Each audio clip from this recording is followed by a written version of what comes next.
Hello, my name is Jake Batters, and I'm going to be doing my Blue Page summary and analysis, and I'll be doing this through video form as I feel like it's a better way to kind of touch on some of the bigger gray line issues I find with my specific case, which I found quite interesting. And so my Blue Page summary case was based against the discipline proceeding Miguel LePage, and it was essentially a violation under the professional conduct of a teacher. So essentially her allegations was she was guilty of professional misconduct in the defined sections of she failed to maintain the standards of the profession, contrary to Ontario regulation. She abused a student psychologically or emotionally, contrary to Ontario regulation. She abused students sexually, contrary to Ontario regulation. She failed to comply with the Education Act. She committed acts that, regarding tools, would reasonably be regarded by members as a disgraceful or dishonorable or unprofessional form. And she can engaged in conduct unbecoming a member contrary to Ontario Regulation 43797. All of the breaches were under that exact one. And so the statement in Uncontested Facts essentially talks about a period of communication online and potentially, and in areas proven to be in person, between our teacher member and a student at the school in 2012 to 2013 school year. And it was defined as an inappropriate personal relationship. Most of it constituted through electronic communications with the student, and a copy of the conversations on Facebook were between the member and the student were disclosed here. The student's exact age is not given throughout the case and remains classified. So Facebook communications include numerous inappropriate comments that really kind of emphasize the guilty of professional misconduct of Ontario Regulation 43797, subsections 1 to 5, 1 to 5, 1 7.2, 1 part 15, 1 part 18, and 1 part 19, which, to repeat, are failing to maintain the standards of the profession, abusing a student psychologically or emotionally, failing to comply with the Education Act or the regulations made under the Act if the member is subject to the Act, an act or omission that have, regarding to all circumstances, would be regarded by members as disgraceful, dishonorable, or unprofessional, and conduct unbecoming a member of the OCT. And so some of these messages I'll repeat here, such as, and this, it's not, one thing I found a little confusing about this Blue Page summary is it's not specified who is speaking in these text messages, but I assume they're all coming from the teacher. And so they would include "me too," "I like you a lot," and "you're lovable," and "yes, I'll always be there for you." Keep in mind all these messages are private, and were actively, as turned on later with one of these messages, kept hidden from administrators and the public. This was a personal conversation between the teacher and the student. If it makes you feel good sometimes to give me a little hug, that's fine too. There's something I can do, but tell me you want me to. A little hug, I don't know. A lot of these kind of fall into that line. Things that kind of get into the secretive is, we can't get too attached. Okay, I'm really going now. Love you, XO. Anyway, at the end of the year, I want to hug you before you leave.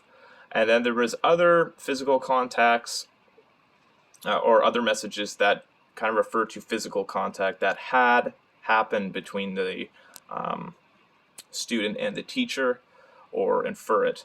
And those were, what were the two bear hugs for? Okay, so no hug, even though you hugged me the other day. If you feel awkward about a hug, it could be a touch or a wink or a smile. or maybe you've come up with something else. I'll kind of dive into why some of these others are a lot more problematic. But on May 1st, 2013, kind of in between their message period, the principal of the school learned of it through the iPod conversation, this Facebook conversation through the student's iPod, and gave the member a warning and reminded her of her responsibilities under the ethical standards for the teaching profession and the standards practice for the teaching profession, which a lot of those she would have just failed right then and there. Especially when it comes to professional boundaries, of personally messaging a student outside of classwork, physical contact such as touching and hugging, and what I would argue are some fairly sexually promiscuous comments that kind of promote a maybe elevated action in terms of sexual misconduct.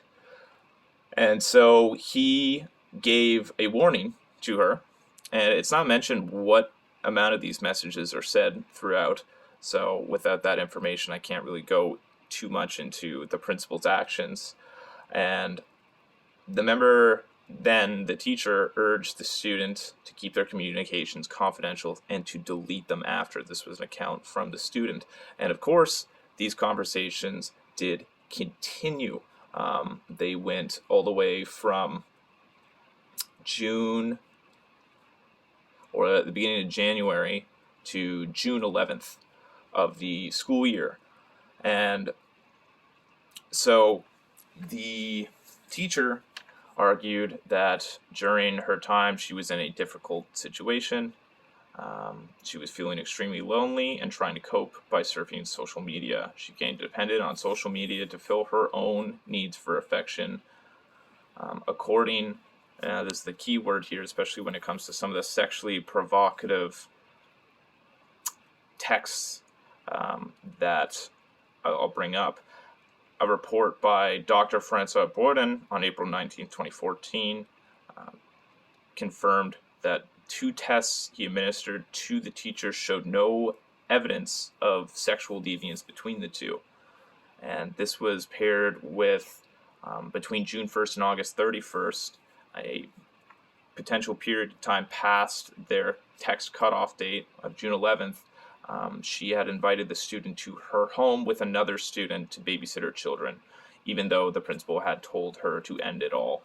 So it was not only occurring online, outside of school hours. It was now, there was actual physical interaction, or at least meeting outside of school hours as well with said student and another student, to be fair. And this point isn't further elaborated. And with the tests, of course, it is assumed that no actual sexual deviance occurred. I don't know the extent of these tests and how they work and what they can potentially test for, but I have to go under the assumption that that is completely and entirely correct.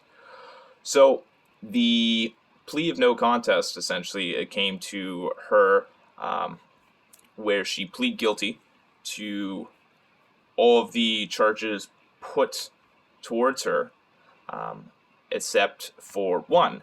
At the hearing, April 13th, the counsel for the college requested that the allegation of professional misconduct set out in paragraph C of the notice of hearing, which, if you remember at the beginning of this video, I talked about, was the Ontario Regulation 43797, subsection 1.1, part 7.3, was abusing a student sexually. That was revoked from her allegations. In light of an aforementioned uncontested right here, understands that, requested that the allegation professional misconduct set out in paragraph C of the notice of hearing to the effect that the member contravened in that allegation, and so it was removed. Now, I'm a little confused on the terminology there of contravened subsection. I don't know if she simply contested it or they had direct evidence that she contested it through, say, the testing done by the doctor, but for whatever reason, the committee granted the request, and so the allegation of 7.3, abusing a student sexually, was removed from the case, which is substantial, as it's an incredibly substantial misconduct to be charged with, because by law, a panel of the discipline committee must revoke a member's certificate once it is found the member is guilty of professional misconduct for engaging in the sexual abuse of a student. And so this can be through a prescribed sexual act, going through the code of conduct, which I'll dive in a little bit further later. It kind of talks about how exactly this is defined and why it sort of makes this case a little weird and gray line. So overall, as I talked about, they found them, or the member, plead guilty to all the other charges of misconduct. And given the seriousness of the member's conduct, the committee found that a 4-month suspension is reasonable and appropriate. Remember, it's no longer a permanent suspension due to the sexual abuse claims being removed. And so the member's psychological and emotional abuse of the student was not sexual in nature, is how the committee found it, but it did last for several months. The teacher's inappropriate communications were multiple and part of a disturbing pattern of behavior. The behavior continued even though the principal of the school warned the member to end all inappropriate communications with the student. So going directly against the authority of the principal after a warning.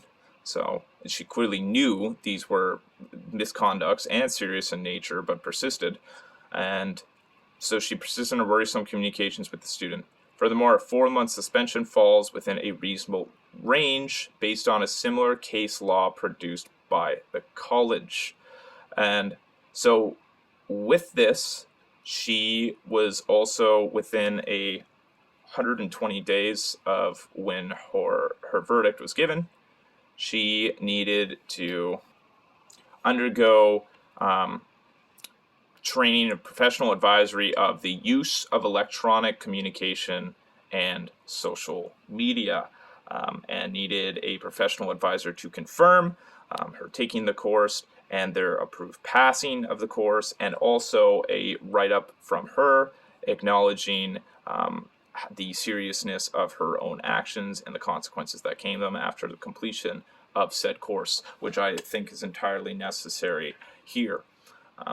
Kind of going over, what exactly went wrong with this case. Hopefully, at this point, I've kind of nailed down all the misconducts she's occurred, and I do genuinely believe all the charges presented to her there were entirely fair.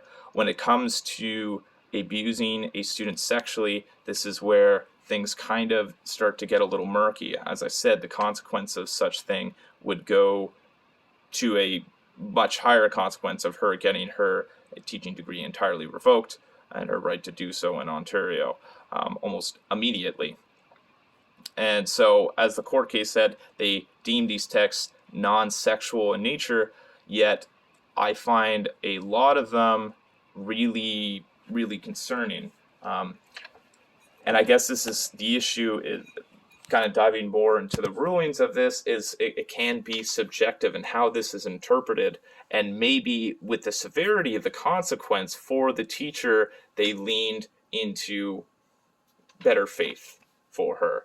And when you have this testing that shows no sexual deviance further back, that I can understand their approach to it. But let me talk about some of these quotes.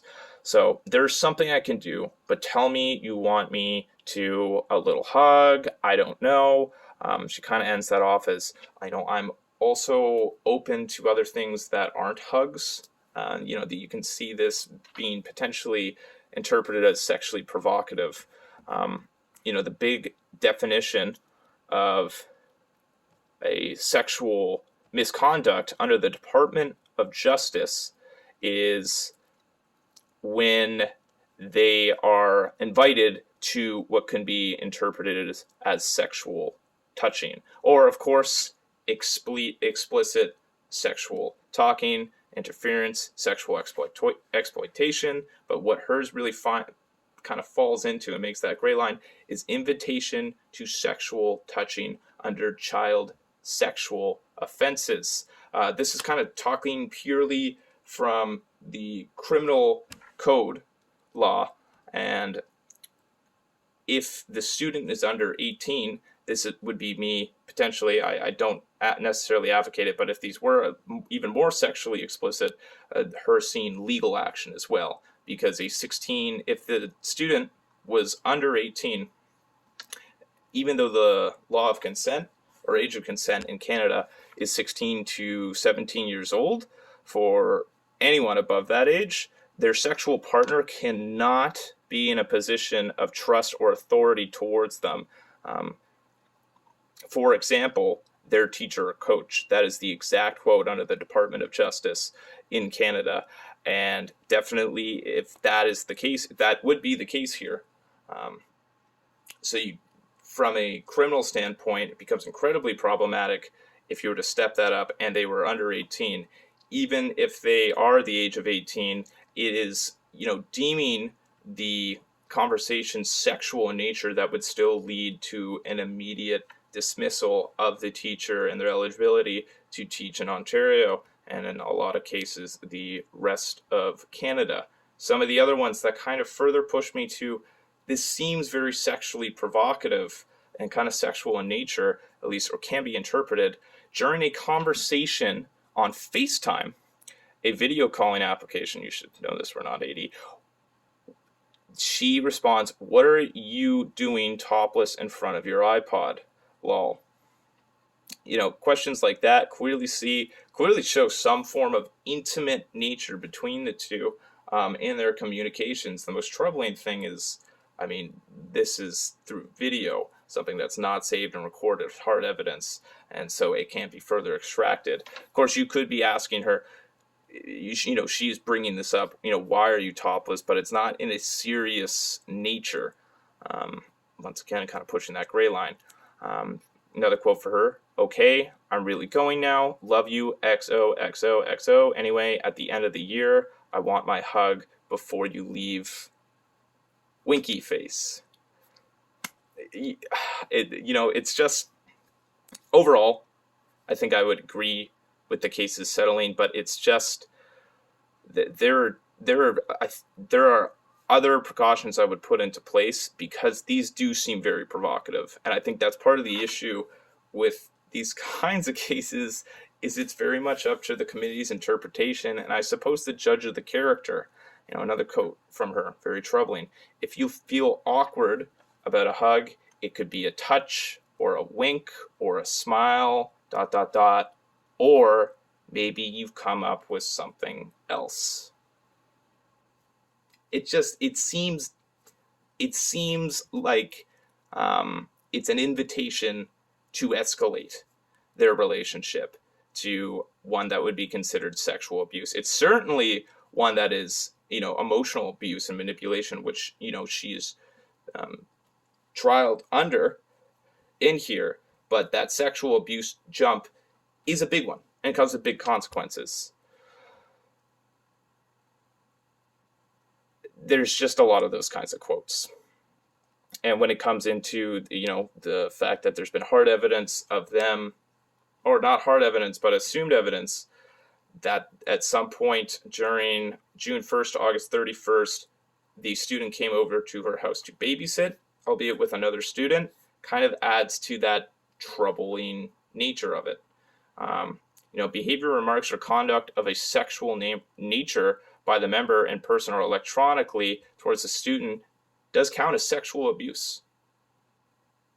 Can you look at those texts and interpret them as a conduct or remarks sort of leaning towards sexual nature?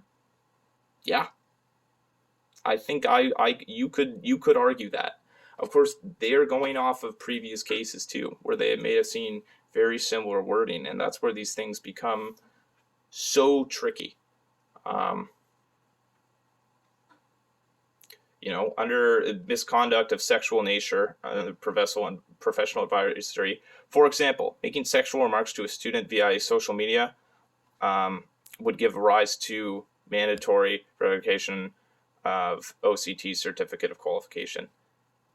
Were sexual remarks made? We could hug, touch, or if you think of something, we can do something else. What does that bring up? I kind of chose this one because it really is subjective in that nature, but how would I improve it? Overall, if I was to take their case, I think, yes, I don't know if I would charge her for abusing a student sexually, because these kind of bits under, professional misconduct of a sexual nature, even the criminal code of sexual abuse are meant, the way they're worded, shall be deemed to refer to any acts that are either sexual in nature or committed with the intent to commit an act that is sexual in nature, means they have to be interpreted case by case. I wish these things could be more specific, but they're not. And in this situation, I don't believe there is enough evidence to, jump and provide that this was sexual harassment, this was sexual abuse of a student as well. What I would do, though, is I would have definitely made her punishment a little more severe than a simply 4-month suspension, tacked on with the looking into the taking the mandatory training and professional advisory, use of electronic communication, social media. What else I would add to this is, first of all, I would put in a mandatory have to change schools, further disconnect what is clearly an intimate relationship between the teacher and the student, so they no longer can even interact in a professional environment. I would also definitely throw in the professional advisory of professional boundaries under the same restrictions of she has a professional advisor that she takes it under and waits until confirmation of completing said course too, because that kind of dives into a lot of the misconducts that she committed, such as favoring a student, and stuff like physical contact, which is very much assumed she did with this student, such as hugging and touching and tickling. It wasn't just an online boundary crossed here. That is the hard evidence, of course, but there is enough evidence here to make us assume they touched physically too. So I would definitely put that as a mandatory professional advisory she has to take, professional boundaries. I would also look to probably extend her suspension. I feel like 4 months is a little too lenient, I think. Once again, this is with these blue pages, they don't give us a lot of information, and we have to judge the character of these people in the situation, how the relationship between this teacher and student actually plays out, in front of the community, especially, the responses and actions of the teacher.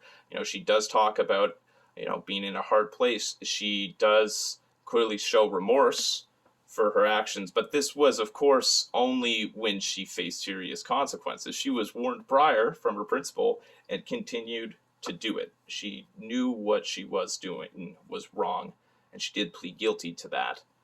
But the sexual abuse charge is such a dramatic jump in the punishment, and because it's such a gray line where you could interpret her text as sexual provocation and sexual in nature, I think they should have made her punishment a little more severe, like I brought up. Yeah, that would be pretty much the end of my opinion towards this. The stuff I was looking at in this, of course, was the criminal code law, OCT laws, professional practice laws of teachers in Ontario and Canada, and I'll make sure to reference those attached with the video. Yeah, thanks. I'll also link this so you can take a look at it. I do think it's an interesting case.